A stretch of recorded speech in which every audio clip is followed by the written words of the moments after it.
ಮನಸ್ಸಿಟ್ಟು ಕಿವಿ ಕೊಡಿ, ನಿಮ್ಮ ಮನಸ್ಸಿಗೆ ನಿಮ್ಮಾಪ್ತನ ಪಿಸುಮಾತು.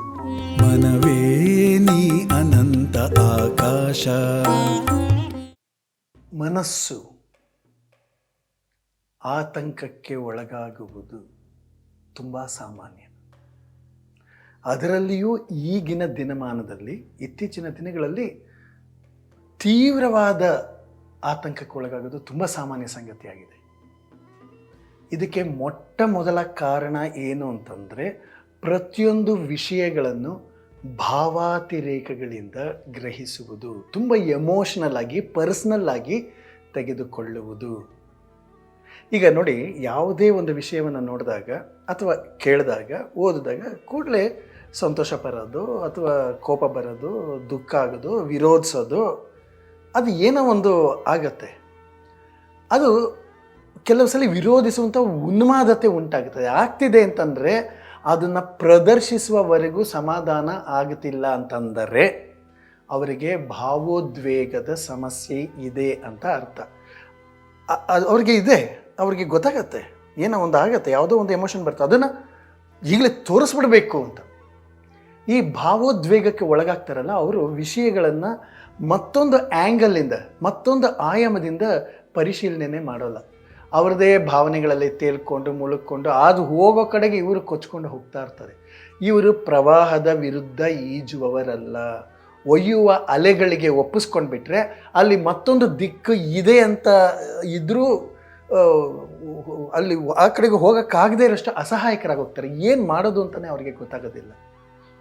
ಅವರು ಹೇಳ್ತಾರಲ್ಲ, ಏನು ಮಾಡೋದು ಅಂತ ಗೊತ್ತಾಗ್ತಾ ಇಲ್ಲ ನನಗೆ ಅಂತ. ಏನು ಮಾಡೋದು ಅಂತ ಗೊತ್ತಾಗ್ತಾ ಇಲ್ಲ ಅಂತ ಯಾರೇ ಹೇಳಿದ್ರೂ ತಿಳ್ಕೊಳ್ಳಿ, ಅವರು ಭಾವೋದ್ವೇಗಕ್ಕೆ ಒಳಗಾಗಿದ್ದಾರೆ ಅಂತ.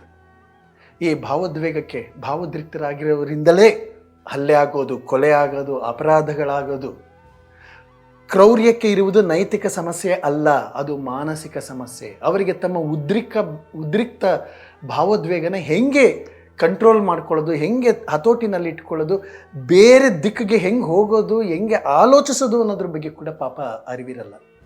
ಕೇಳಿಸ್ಕೊಳ್ಳಿ, ನೈತಿಕತೆ ಅನ್ನುವುದು ಆಯ್ಕೆಯ ವಿಷಯ ಅಲ್ಲ. It is A matter of training, ತರಬೇತಿಯ ವಿಷಯ. ನೈತಿಕತೆಯನ್ನು ಆಯ್ಕೆ ಮಾಡಿಕೊಂಡು ಅದರಲ್ಲಿ ಉತ್ತಮ ಸಾಧನೆ ಮಾಡಬೇಕು ಅಂತ ನಿರ್ಧಾರ ಮಾಡಿಕೊಂಡಿದ್ದರೂ ಅವರು ಮಾನಸಿಕವಾಗಿ ತರಬೇತಿ ಹೊಂದಿಲ್ಲದೆ ಇದ್ದ ಪಕ್ಷದಲ್ಲಿ ಅವರು ಅನೈತಿಕವಾಗಿಯೇ ತೊಡಕೊಳ್ತಾ ಹೋಗ್ತಾರೆ. ಇದು ಬಹಳ ಮುಖ್ಯ. ಬ್ರಹ್ಮಚರ್ಯ ಪರಿಪಾಲನೆ ಮಾಡಬೇಕು ಅಂತ ವ್ರತಗಳನ್ನ ಸನ್ಯಾಸಿಗಳು ತೊಟ್ಟಿರ್ತಾರೆ. ಅವರ ಮಠಗಳ ಅಡುಗುತ್ತಾಣಗಳಲ್ಲಿ ಅವರ ಕಂಟ್ರೋಲ್ ಮಾಡೋಕ್ಕಾಗದೇ ಇರುವಂತಹ ಸೆಕ್ಷುಯಲ್ ಡಿಸೈರ್ಸ್ ಅದನ್ನು ತೃಪ್ತಿಪಡಿಸ್ಕೊಳ್ಳೋಕ್ಕೆ ಹಾತೊರಿತಾ ಇರ್ತಾರೆ. ಎಲ್ಲ ಸರ್ವಸಂಗ ಪರಿತ್ಯಾಗಿಗಳು, ಕಾಮ, ಕ್ರೋಧ, ಲೋಭ, ಮೋಹ, ಮದ, ಮತ್ಸರ ಎಲ್ಲ ಒಂದಲ್ಲ ಒಂದು ರೀತಿಯಲ್ಲಿ ಅವರು ಬಹಿರಂಗ ವೇದಿಕೆಗಳಲ್ಲೇ ವಿಜೃಂಭಿಸ್ತಾ ಇರ್ತದೆ. ಅವ್ರದ್ದು ನೋಡಿ ಗಮನಿಸ್ತಾರೆ, ಎಲ್ಲರೂ ಡೆಮಾನ್ಸ್ಟ್ರೇಟ್ ಮಾಡ್ತಾ ಇರ್ತಾರೆ. ಅವರ ಆಯ್ಕೆ ತ್ಯಾಗ, ಆದರೆ ಭೋಗವನ್ನು ಆರಾಧಿಸುವ ಕಪಟಿಗಳು ಅಂತ ನೋಡಿದವರು ಅಂದುಕೊಳ್ತಾರೆ. ಆದರೆ ಅದೇ ಅವರ ಮನಸ್ಸಿನ ಸಮಸ್ಯೆ. ಅದು ಅವ್ರಿಗೇನು ಕಪಟಿಗಳಾಗಕ್ಕಿರೋಕ್ಕಿಷ್ಟ ಇಲ್ಲ, ಆದರೆ ಅದರಿಂದಾಗಿ ಹುಟ್ಟುವ ಅಪರಾಧಿ ಭಾವ ಅಂದರೆ ಗಿಲ್ಟ್ ಅವ್ರನ್ನ ತೀವ್ರವಾಗಿ ಕಾಡುತ್ತೆ. ಆದರೂ ಆಗೋ ಸಮಸ್ಯೆ ಏನು ಅಂತಂದರೆ, ಕಾನ್ಷಿಯಸ್ ಮೈಂಡ್ ಕಾನ್ಷಿಯಸ್ ಮೈಂಡನ್ನು ಏರಿಗೆ ಹೇಳಿದ್ರೆ ಸಬ್ಕಾನ್ಷಿಯಸ್ ಮೈಂಡ್ದು ಕೋಣ ನೀರಿಗಿಳಿಯುತ್ತೆ. ಸಬ್ಕಾನ್ಷಿಯಸ್ ಮೈಂಡೇ ಹೆಚ್ಚು ಬಲಶಾಲಿ, ಹೆಚ್ಚು ಚೈತನ್ಯಶಾಲಿಯಾಗಿರೋದು, ಅದೇ ಬಲಶಾಲಿ, ಅದೇ ಗೆಲ್ಲೋದು. ಹಾಗಾದರೆ ಮಾಡೋದೇನು? ಅನುದ್ವೇಗದ ಮನಸ್ಸು ಅಂದರೆ ಉದ್ವೇಗಗಳನ್ನು ಹೊಂದಿರದ ಮನಸ್ಸೇ ಇದಕ್ಕೆ ಪರಿಹಾರ. ಭಾವನೆಗಳಲ್ಲಿ ಉದ್ವೇಗ, ತೀವ್ರತೆ, ಅದನ್ನು ತಾನು ತೃಪ್ತಿಪಡಿಸ್ಕೊಳ್ಳೋಕ್ಕೆ ತುಡಿಯೋದು ತುಂಬ ತುಂಬ ಸಹಜ. ಅದನ್ನು ಅನುದ್ವೇಗಗೊಳಿಸಬೇಕು. ಅದಕ್ಕೆ ಕೆಲವು ಅರಿವು ಮತ್ತು ತಂತ್ರ, ಕಾಗ್ನಿಷನ್ ಅಂದರೆ ತಿಳುವಳಿಕೆ ಮತ್ತು ಟೆಕ್ನಿಕ್ಸ್ನ ನಾವು ಬಳಸಬೇಕಾಗ್ತದೆ. ಯಾವಾಗಲೂ ಭಾವೋದ್ರೇಕ ಏನು ಮಾಡ್ತದೆ ಗೊತ್ತಾ? ರಿಯಾಕ್ಟ್ ಮಾಡೋದಕ್ಕೆ ಟ್ರೈ ಮಾಡ್ತದೆ, ಪ್ರತಿಕ್ರಿಯಿಸೋದಕ್ಕೆ. ಆದರೆ ಪ್ರತಿಕ್ರಿಯಿಸುವ ಬದಲು ಗಮನಿಸುವ ರೂಢಿಯನ್ನು ಬೆಳೆಸ್ಕೊಳ್ಳೋದು ಮೊಟ್ಟ ಮೊದಲನೇ ಹೆಜ್ಜೆ. ಗಮನಿಸೋದ್ರಲ್ಲಿ ಒಲವು ಬೆಳೆಸ್ಕೊಬೇಕು. ಆವಾಗ ಮಾತಾಡುವ ಬದಲು ಕೇಳಿಸಿಕೊಳ್ಳುವುದರಲ್ಲಿ ನಮಗೆ ಇಂಟ್ರೆಸ್ಟ್ ಬರ್ತದೆ. ನಮ್ಮನ್ನು ಅವರಿಗೆ ಅರ್ಥ ಮಾಡಿಸುವ ಸಾಹಸ ಮಾಡುವ ಬದಲು ಅವರನ್ನು ಅರ್ಥ ಮಾಡಿಕೊಳ್ಳುವ ಪ್ರಯತ್ನನ ಮಾಡ್ತಾ ಹೋಗ್ತಾ ಇರ್ತೀವಿ.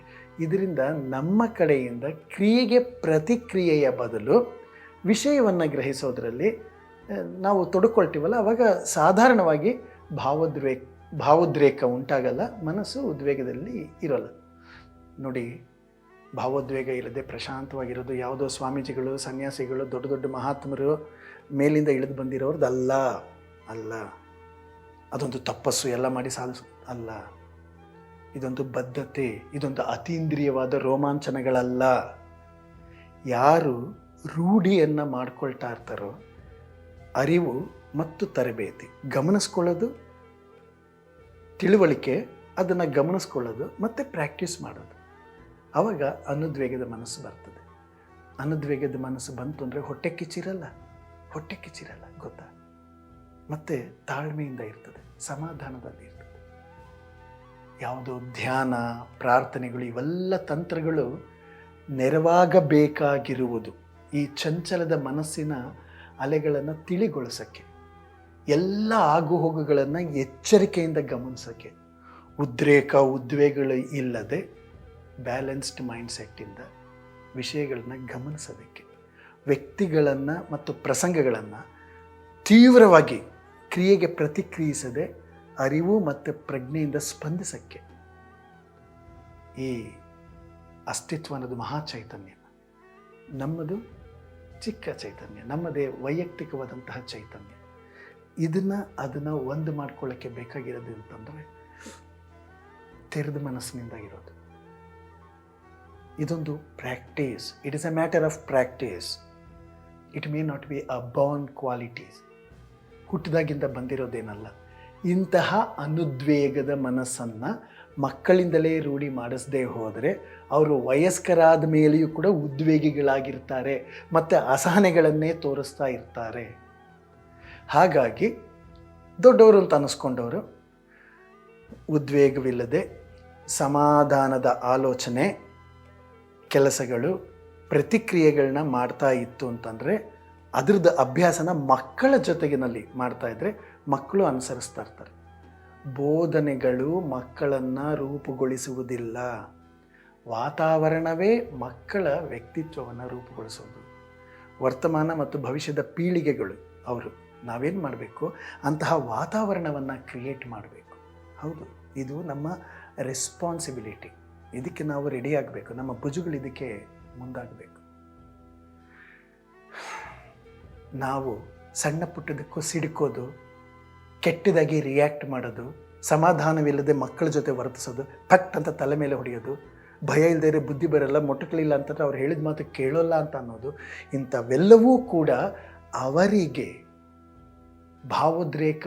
ಭಾವೋದ್ವೇಗವನ್ನು ತಡೆದುಕೊಳ್ಳದೆ ವರ್ತಿಸುವುದನ್ನು ರೂಢಿ ಮಾಡಿಸ್ತದೆ. ಅವರು ಬೆಳೆದ ಮೇಲೆ, ದೈಹಿಕವಾಗಿ ಬಲಗೊಂಡ ಮೇಲೆ ಅದೇ ರೀತಿಯ ಅಸಮಾಧಾನದ, ಉದ್ರೇಕದ ರಿಯಾಕ್ಷನ್ಸ್ನ ದೊಡ್ಡವರಾದ ನಮಗೆ ಕೊಡ್ತಾ ಇರ್ತಾರೆ. ಆಗ ನಮಗೆ ತಡ್ಕೊಳ್ಳೋದಕ್ಕೆ ಆಗಲ್ಲ.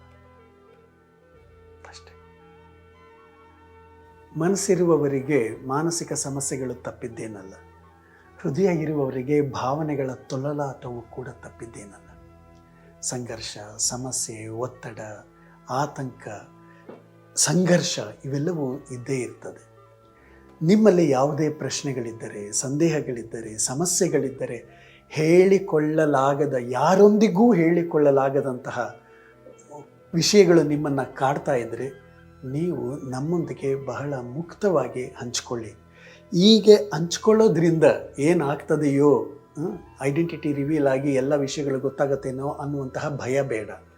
ನಿಮ್ಮ ಗೋಪ್ಯತೆಯನ್ನು ಕಾಪಾಡುವುದು, ನಿಮ್ಮ ಐಡೆಂಟಿಟಿಯನ್ನು ನಾವು ರಿವೀಲ್ ಮಾಡದೇ ಇರುವುದು ನಮ್ಮ ನೈತಿಕ ಹೊಣೆಗಾರಿಕೆ ಆಗಿರ್ತದೆ. ಹಾಗಾಗಿ ನೀವು ಈ ಕೆಳಕಂಡಂತಹ ನಂಬರ್ಗೆ ನೀವು ವಾಟ್ಸಪ್ ಮೆಸೇಜ್ ಮಾಡಬಹುದು ಅಥವಾ ವಾಯ್ಸ್ ನೋಟ್ ಕೂಡ ಕಳಿಸ್ಕೊಡ್ಬಹುದು. ಯಾರಿಗೂ ಹೇಳಿಕೊಳ್ಳಲಾಗದಂತಹ ನಿಮ್ಮ ಸಮಸ್ಯೆಗಳನ್ನು ಹೇಳ್ಕೊಳ್ಳಿ. ನಿಮ್ಮ ಬಗ್ಗೆ ಆಗಲಿ, ನಿಮ್ಮ ಸಂಬಂಧಗಳ ಬಗ್ಗೆ ಆಗಲಿ, ಅಥವಾ ನಿಮ್ಮ ಮನೆಯವರ ಮಕ್ಕಳ ಬಗ್ಗೆ ಆಗಲಿ, ಯಾವುದಾದ್ರೂ ಸರಿಯೇ. ಇದಕ್ಕೆ ಒಂದು ಯಾವುದೋ ರೀತಿಯ ಒಂದು ಮಾರ್ಗೋಪಾಯ ಇರ್ತದೆ. ಸಾಧ್ಯವೇ ಇಲ್ಲ ಅಂತ ಅನ್ನುವಾಗ ದಿ ಡೆಡ್ ಎಂಡ್ ಅಂತ ಏನು ಇರೋದಿಲ್ಲ, ಬೇರೆ ಕಿಟಕಿಗಳು ತೆಗೆದಿರ್ತವೆ.